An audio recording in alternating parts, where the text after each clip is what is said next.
The water cycle is a wonderful thing, really, isn't it? From all aspects of it.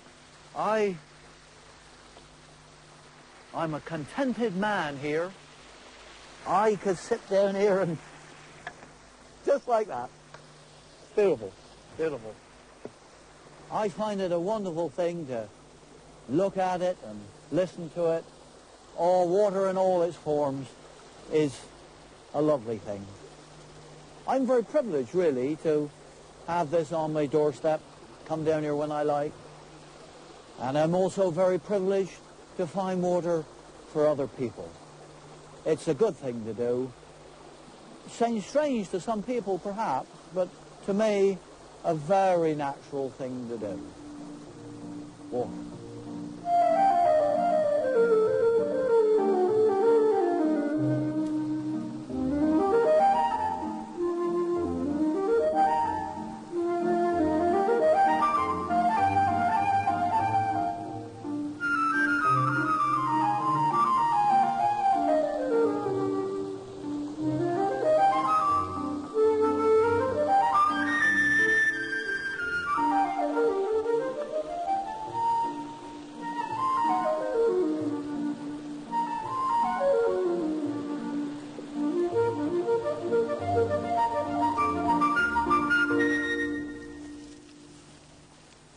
Donovan Wilkins is more than a dowser, a diviner of water. He's a man of many parts.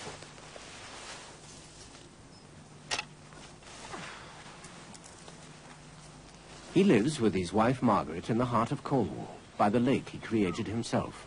That's no easy achievement, but then Don can turn his hand to almost anything. I've always fancied a water wheel, and now I've got one. I remember many years ago, about 1939 or so, when this particular wheel was installed at a place called Wheel Bassett to supply a little household. And I'd often gone past and looked at it and enjoyed it. And when I went back a couple of years or so ago, I found that it was abandoned, derelict. And I managed to purchase it, and I had to completely rebuild it. New spokes, new bearings, new buckets. And I've had great joy to think that I've saved something which might otherwise have been lost, because there'll be never any more made like that, because the patterns got lost in a fire. And I can look at it and I can hear it. Very elemental to me, very basic. I love water. And I can't think of any better way than to hear and see a water wheel, or perhaps a weir. And I've got it to work. Simple, but a great joy. Great delight.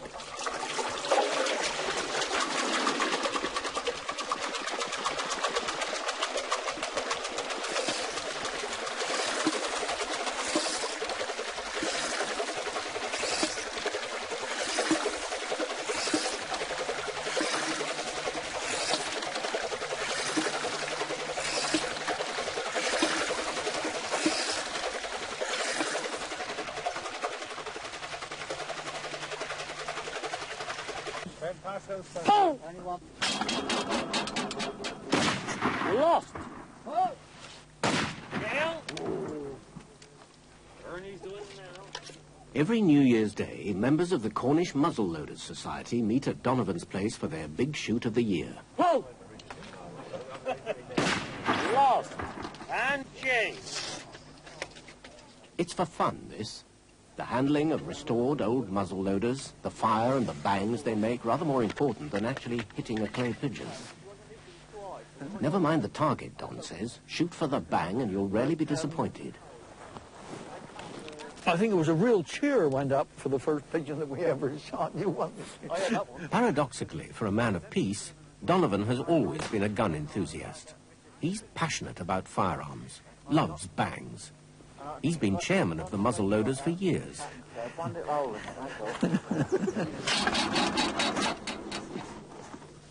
did that? That's yours. That's yours. I never called. That's a 0 for Ernie. That's a 0 for Ernie. Fell in the technique bag. Pull! That's a 0 now. Just a hop.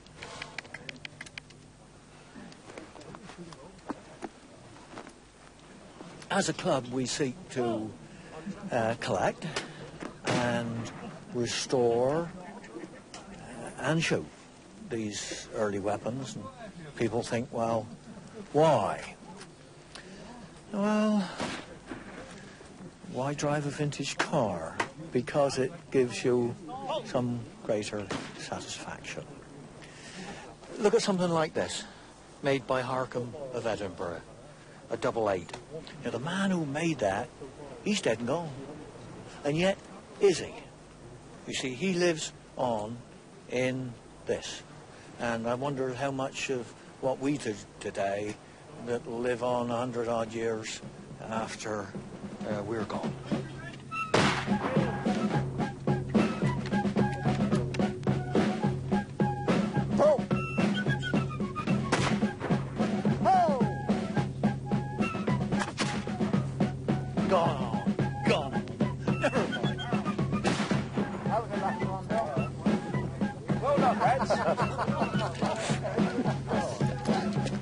Won't be too heavy on the clays, that's for sure.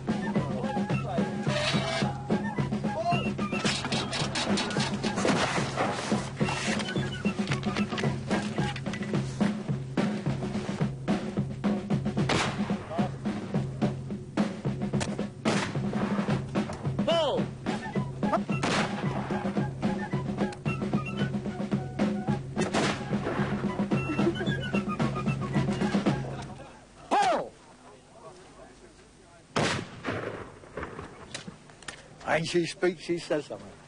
Pull!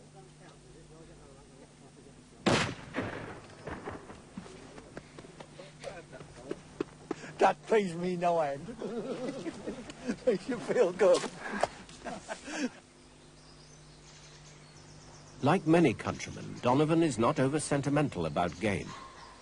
He's been a deer warden for years, and although he loves these wild fallow deer, perhaps because he loves them, he has on occasions to shoot them to improve the bloodline, to thin them out.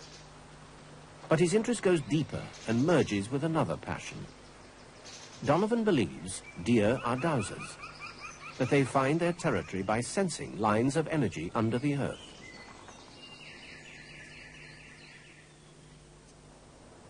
Early one morning, Don and Margaret are invited to join fellow warden Chris Phillips on another estate. It's not ground they know, so they can test Don's theory and do the necessary culling. The numbers of deer have to be controlled. You can only have a healthy herd of deer if you keep their numbers in something like balance with where they live. We could have a quick look in there. Yeah, go on down there. Look out, you know, where Jimmy Jackson's pillar is. Yeah, that's a clear go. I think that's a likely place on this wind. Yeah. Deer being naturally a predated animal, they have developed their faculties in such a way that makes us look very poor indeed. Sometimes you can fool their hearing. Sometimes you can fool their sight. But one thing is for sure, you'll never ever fool their nose. They need just one sniff of you, and I think that there are some deer that know me as an individual. And I think we must smell appallingly, because it's as though you hit them on the end of the nose if they just touch a scent like that. And for this reason, the fascination to pitch your wits against a very worthy quarry.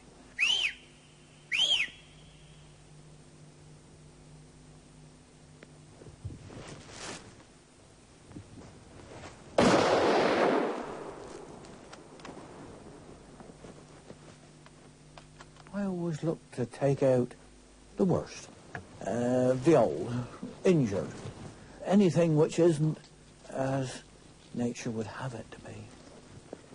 This has given me great joy, because I now see the results of my labour and I think I can honestly say, look after a wonderful herd of deer.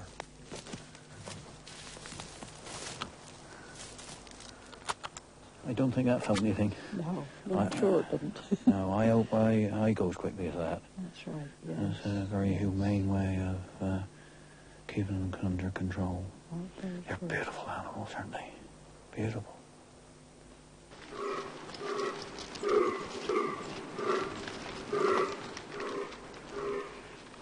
There is one time of the year which is extra special, and that's round about the early part of October, when the rut takes place. And this is a very exciting time in the deer calendar. And part of it is that with fallow deer, they stake out a territory and they scent mark it. They make scrapes in the ground.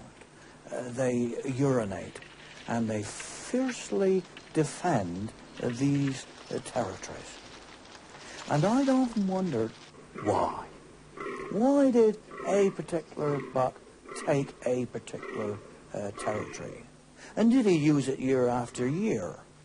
And it suddenly came to me one day that there were certain places that were always held by the heads in chief, the great bucks, or the hierarchy.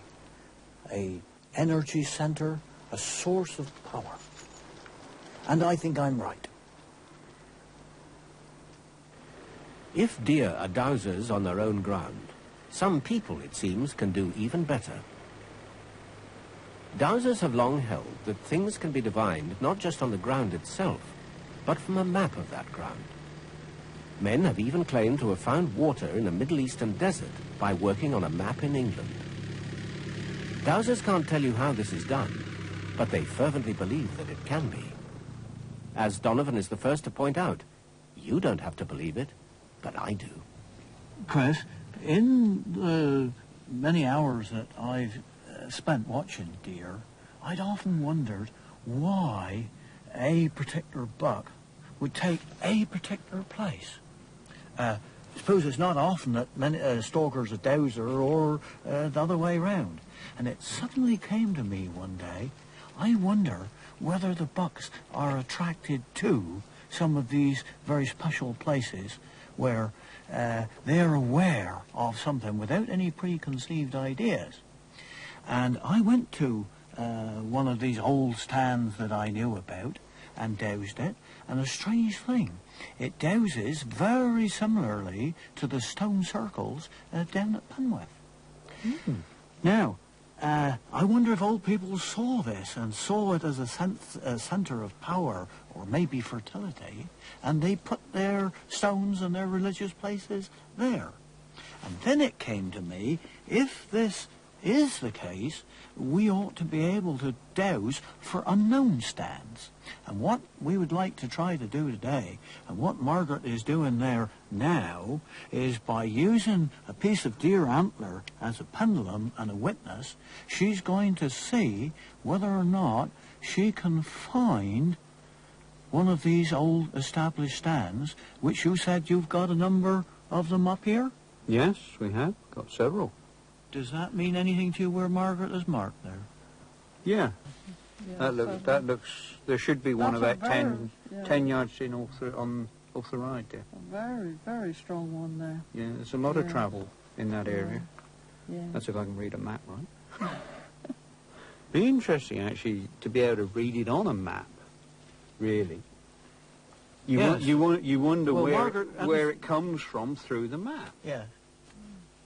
That's a very strong one. Now the pendulum is beginning to swing. Now I can see exactly where it is. That one there. Yeah. What I'm going to suggest is now, having found those places, could we not go there and have a look to see, in fact, whether we're right? Yeah, certainly. Yeah, I'd be interested to see, how accurate it is on the map, actually. Well, there's a chance for you now. Find out where your deer are.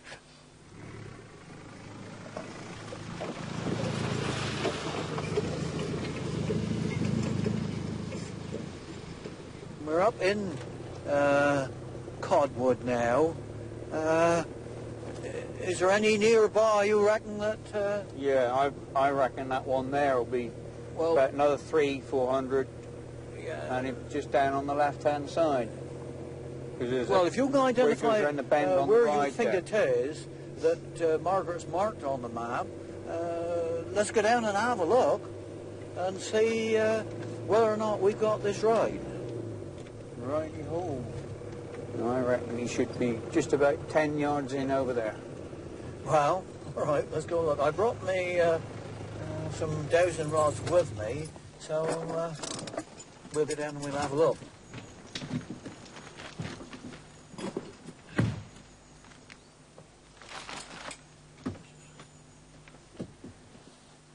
Here are old stand, being used well, used most years.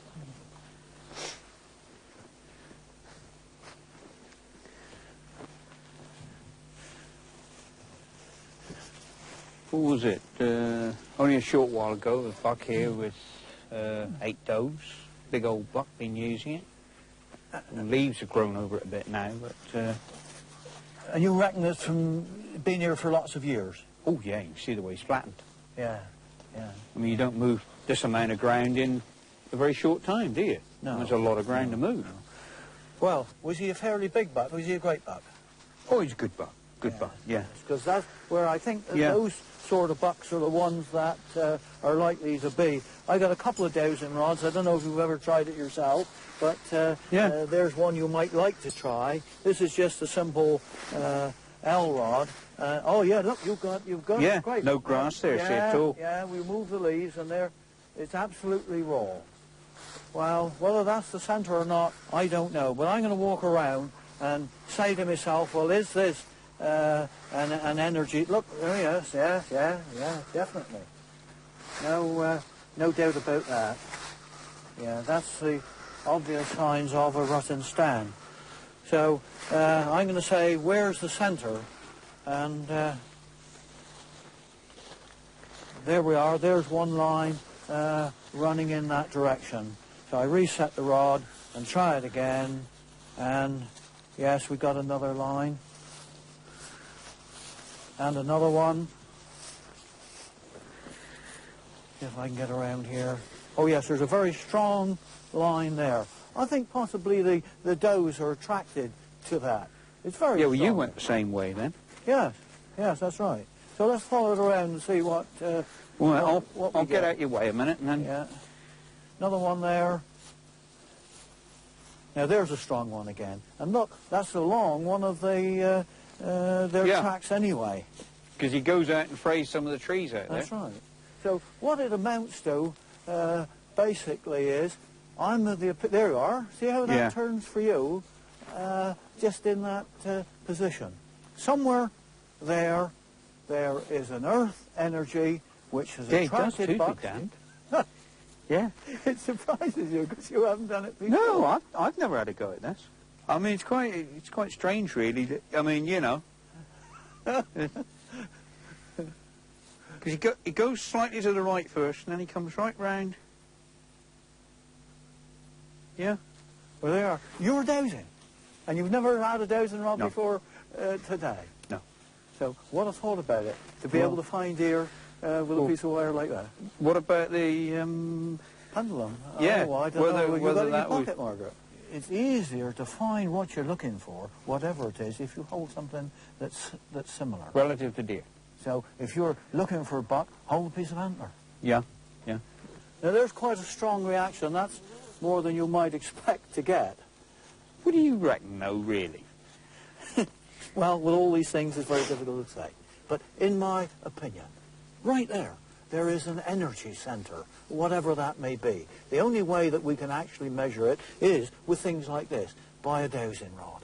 But it's my opinion that these great bucks are aware of that. They come here for their stand because I believe those bucks, and they fight hard for them, as you know, that holds a stand like this, will throw more progeny than others. And for sure, the does are attracted to these places. Now, I can see a run there, I can see a run over there. Now, when I hold that up like that, there's a very definite movement of that rod that way. And when I was walking around the other side, which led me to think where the centre is, which is roughly there. And here, you saw for yourself, when you cleaned away the leaves, see how much mark they've been scraping and they've been urinating and fighting all over it. This is an exciting place for the deer.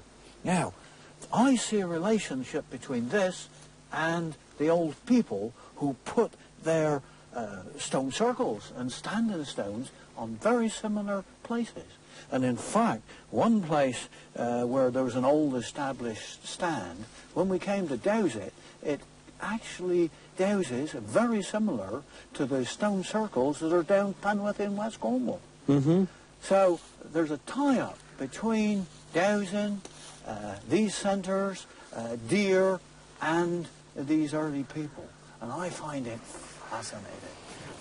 But someone who's never dowsed before, that one seems to work very well for you.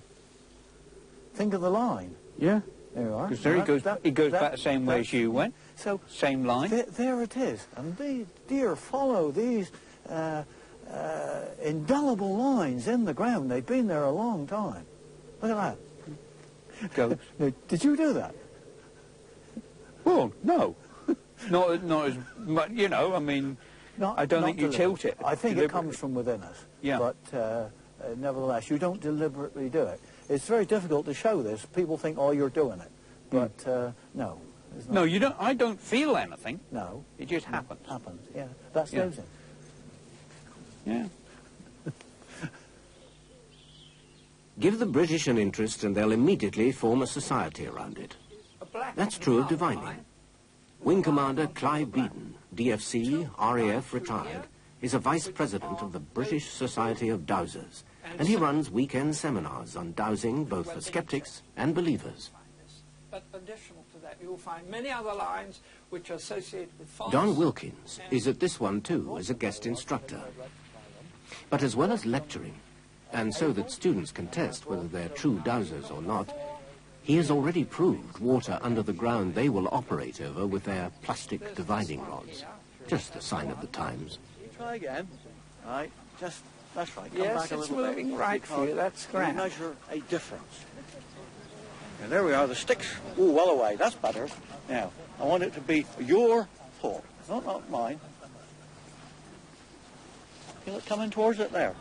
Yeah. Yeah. Maybe you're a negative dowser. The stick came Came back. back one. And it did with the other ones, always comes the other way. Ah, so that's it. Now, that came from your thought. Oh, yeah. Now, why not try it on your own? Okay. Many people think that there's a great deal of mystery about divining, and people sometimes look at me a little bit in awe. I'm a strange person. No, I don't really think so.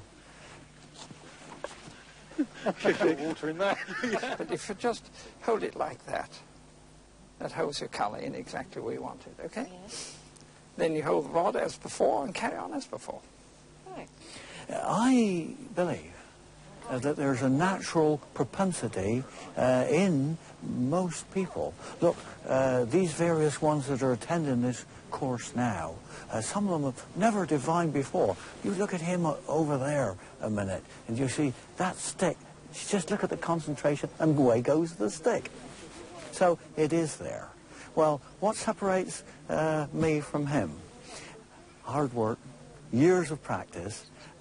It's one thing to say, oh yes, the stick turns, but what is it saying to you? It's the interpretation of that, which is what it's all about.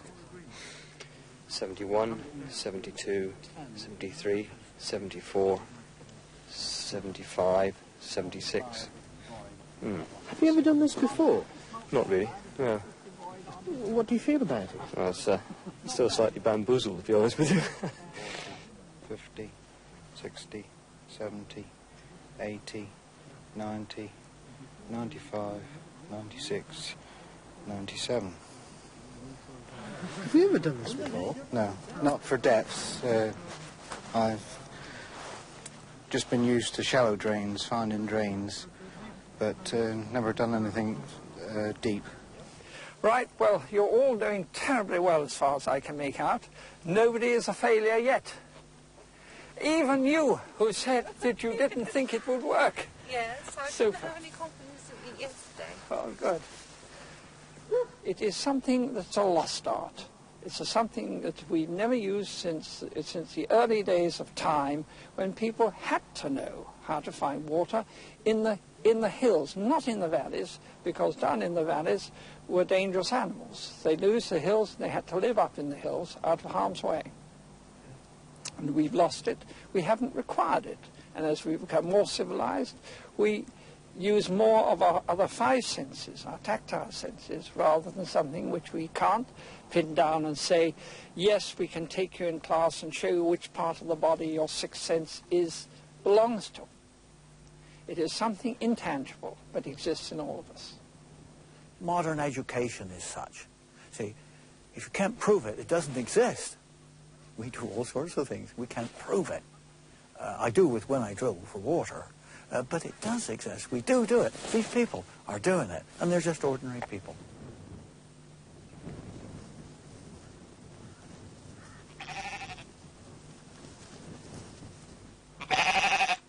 Well, I think we better take these fleeces in, Margaret. Otherwise, if it gets wet, they aren't going to be worth very much. So, there you are. If you suspect there's water seeping under your house or a ley line gouging through your garden, get yourself a rod and have a try. You may be a dowser. But to be another Donovan, you may need rather more.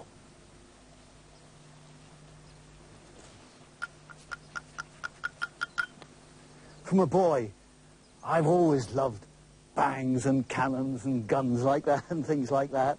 People say I've never grown up, but think of all the fun you'd miss if you did. It was funny the other day. A chap came down from the bank to assist me in making me will. So having disposed of all I got or haven't got, he said, and what did I want done with myself? So I said, well, I think I ought to be cremated. Don't think we should take up good agricultural land.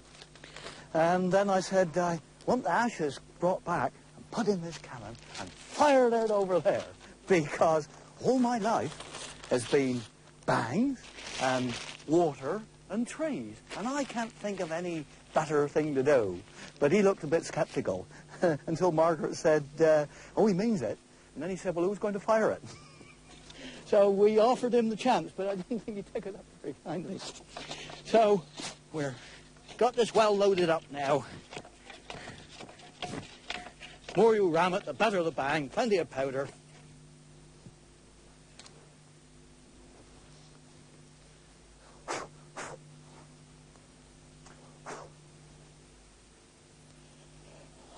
Yeah, but this for a way to go.